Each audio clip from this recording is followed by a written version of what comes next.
A federal court of appeals ruling on marijuana licenses means applicants in all regions of New York except Rochester and the Finger Lakes can receive approval to sell recreational marijuana. The restrictions were put in place after a Michigan-based business owner filed a lawsuit claiming discrimination. That's because the social equity program allows New York residents who have been convicted of marijuana crimes in the past to apply for the license.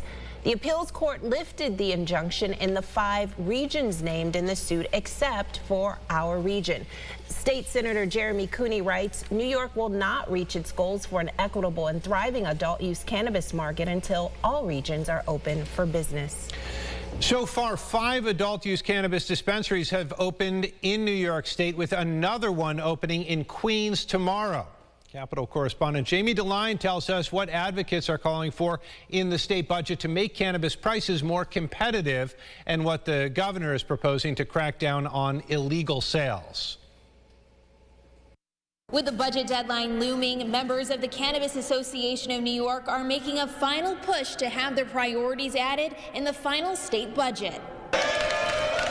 At the state capitol on Tuesday, advocates were calling on the legislature to repeal the THC potency tax, something Senator Jeremy Cooney supports. Right now, under the current law in New York State, a product that has a higher potency or a higher percentage of THC, could be an edible, a gummy, it could be a smokable product, right? That would actually be charged at a higher dollar amount than other types of products.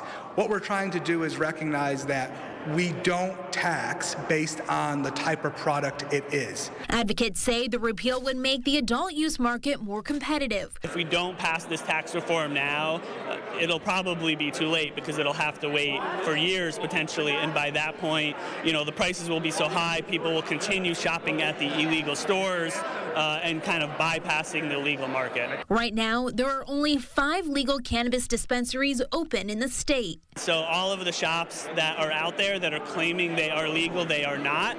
And so I would really want people to do their due diligence and making sure they're shopping at a legal store where the products are tested and there is some tax revenue going back to the communities that have been hurt by the war on drugs. The governor proposed legislation that could lead to fines of $200,000 for illicit cannabis plants or products, and for businesses, a fine of $10,000 per day for selling cannabis without a license. The governor has put forth an enforcement bill, which we agree with parts of it. We're going to negotiate that over the next few weeks of what that enforcement action will be. But there is consensus that we need to do something. So we will definitely see something out of this budget on enforcement. The state budget is due on Saturday. Reporting in Albany, I'm Jamie DeLine. Jamie, thank you. We have full coverage on this, including more on that court ruling we just told you about, all of it over on our website, rochesterfirst.com.